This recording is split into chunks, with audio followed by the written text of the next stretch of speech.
Dulu dia aktif, penuh gelak tawa, rajin usaha. Tapi sekarang, dia masih bekerja keras. Cuma jiwa dia dah tak ada. Senyum ada. Tapi semangat dah lama hilang. Zaman universiti, dia ketua kelab. Petah bercakap, ada semangat, ada visi. Kawan-kawan selalu kata, dia ni nanti confirm jadi orang besar. Dia tak pernah tolak tanggungjawab. Semua dia pikul.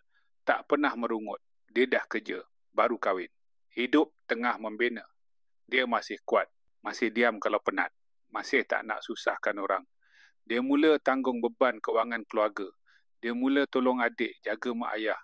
Dia tak minta balasan. Sebab dia fikir, inilah tugas aku. Ada rumah, ada anak, ada kereta, ada kejaya.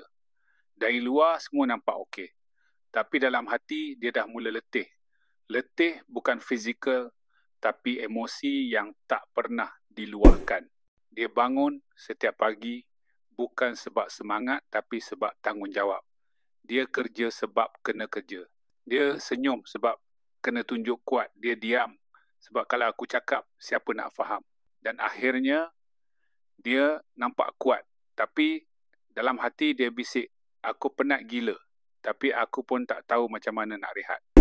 Masalahnya, masyarakat Melayu kita sanjung lelaki yang diam dan tahan. Kita anggap lelaki yang tak mengadu tu lelaki sejati. Kita puji lelaki yang terus kerja walau tengah sakit jiwa.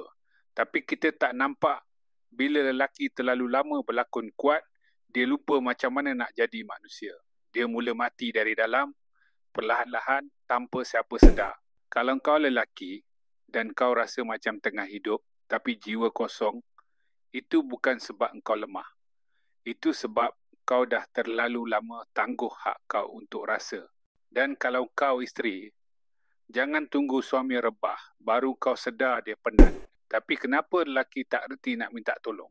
Kenapa dia terus diam, walaupun jelas dia perlukan seseorang? Kita sambung dalam bahagian 2 esok, kenapa lelaki letih tapi tak reti rehat? Kisah ego, sangkaan dan tanggungjawab terlampau.